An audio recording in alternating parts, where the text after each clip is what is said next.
I was able to go from being extremely shy, overthinking every single decision that I make, constantly being paralyzed and not being able to take action, to feeling confident, creating a YouTube channel with over 300,000 combined views, starting a portrait photography business, and doing all the things that I thought that I was never good enough to do. See, I come from a small town in India, and then I immigrated to Canada in 2019, and I struggled with self esteem issues all my life. Because I come from a small town in India, I moved to New Delhi for my university and I lived there for 10 years. But because I come from a small town, I always felt like I did not belong. In my university, I never felt that I was good enough to be around people who came from more affluent families because they just had more money. And I thought if I was able to make more money, I will be able to feel more confident about myself. And there was always some reason that I was able to find to just be hard on myself. Sometimes it was about where I came from, sometimes it was about how I looked, sometimes it was about my accent, about my voice, but I always found something that I did not like about myself. And this sort of low self esteem, it just created this downward spiral where I knew that I was very knowledgeable and I always wanted to create content and share value, but I was never able to show up authentically because I did not feel like I would be someone that someone should listen to. And so in 2019, I tried to do my express entry process that allowed me to use my work experience in India and to immigrate to Canada. And when I moved here, within 3 months, COVID happened. And when COVID happened, I was really struggling to find a job initially. It was really hard to find outlets who would hire me, especially being an immigrant. It's really hard because initially you don't have enough connections. And then even when I found a job, I was always second guessing myself. So the first job that I found was at Petro Canada. It was the job that a friend of a friend who worked there referred me to. And because he referred me there, I thought that it was just like because they knew me that they hired me, and otherwise they would not have hired me. So I never gave myself the credit for that. And then when I applied for a job in a tech company, my one of the recruiters was Indian, and so when I got that job, I did not give credit to myself because the recruiter is Indian. Of course, they would choose me. So I did not give myself credit for preparing for the interview, for doing a good job, for creating a presentation, being able to sell myself really well. And all I defaulted to was the fact that someone chose me because they come from the same country.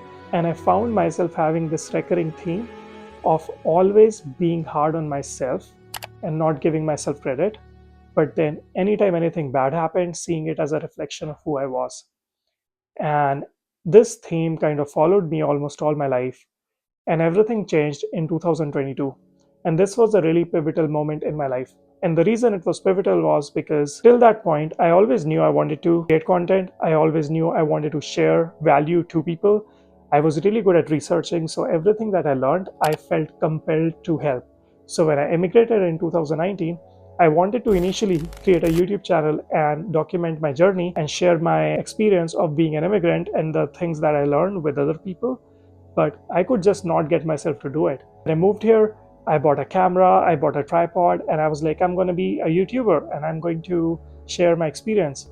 But I remember I would write the script and I would look at it and I would try to talk and I would keep fumbling. And I would be so hard on myself that I would feel my heartbeat in my throat and I would just feel this lump. And sometimes I would even want to cry. And I was like, why am I like this? What's wrong with me? Why can everyone do this, but I can't? I just want to help people. I just want to put myself out there and share the things that I'm learning. And for some reason, I'm not able to do it. Why? And I felt that life was really unfair and God was really unfair to me because I felt this extreme surge of wanting to share. And being this creative person, I always wanted to put something in front of people, yet my personality kind of held me back. And so those 3 years, I wasted them literally because I was like, to heck with it.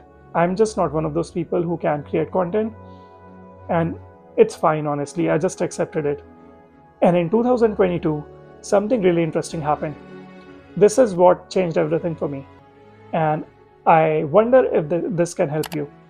So my parents visited me for the first time. Now picture this. It's my parents' first international flight. So you can only imagine how happy that made me feel to be able to pick them up from the airport, show them my life here, take them on different tours, show them around the city, and just give them everything that I've worked hard for till this point, and just give them a little bit of rest and relief from all the hard work that they have done so far. And so I thought to myself, I will get a GoPro and I will start documenting my memories with them. And I'm going to post it on YouTube. And I will not be bothered by what someone says or what someone thinks about me. I will just start posting because I want to have these videos as a catalog for when they go back after 3 months to always look at and just to relish the time that I am spending with them right now.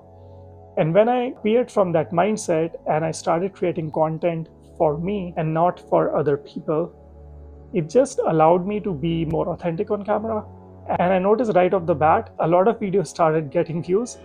And I also started getting more confident. But if you watch the first video, I was not that confident. You can see I'm fumbling on the camera and I'm just not confident at all. And a lot of times I'm overthinking, I'm having a hard time maintaining eye contact with the camera. And it was a brutal experience initially, but I was still able to do it. And if I can do it, you can do it as well. So the entire 3 months, I started creating content with my parents and created a lot of good videos. A lot of them started getting views. My channel got around 700, 800 subscribers within a span of 6 months. And then I thought to myself, since I already love hiking, why don't I start documenting my hikes as well? And so I started to just create these videos to document the things that I was doing. And I was telling myself, I will have these videos to look back to when I'm 80 years old, when I'm 90 years old, that this was my life and this is what I did. And so once I started thinking along those lines, it made it a lot easier for me to overcome the fear of failure because I was not doing it for other people. And also, it took away a lot of pressure of feeling perfect. And I noticed that the courage that I was looking for all these years was actually only found in the actions that I was avoiding, in the actions that I thought I needed the courage for. And I noticed one more really interesting thing. Once I started posting content on YouTube, I noticed the moment you win this internal battle and you create a strong internal frame of why you are showing up, it makes you like a superpower that you can do anything you want. And so this is what happens next. I'm creating YouTube videos. I see an Instagram account of someone who's a really good photographer. And I love photography. If you look at my Instagram, you will see I take a really good pics, comparatively nicer pics than a lot of people. I would not say I'm professional by any means, but I love creating. I love taking photographs. And so I thought to myself that I need to learn photography. And I had a camera for exact 1 year that I had bought that I had never used because of the fear of perfectionism and the fear of failure. I wanted to get better at using the camera and I thought it would suck to learn, and so I never started it. It was literally collecting dust. I still have it here. And because I started creating YouTube videos, it allowed me to take the same mindset and plug it into me pursuing photography. And then I watched a few videos on photography and then I just took the camera with me. I started doing street photography, started posting reels, started recording a lot of POV videos. And as a result of that, I built a lot of good connections with photographers in Vancouver, and I started getting photo shoots as a result. And for someone who struggled with the idea of starting anything new, I was surprised even at my ability of how quickly I was able to learn photography, because I was not really lacking the skill, I was just lacking the courage to start. And so I started doing photography, and surely but shortly I started getting a lot of paid photo shoots, which was great. And then eventually I realized that maybe I just love photography for myself as a hobby, and what I really want to do is create content.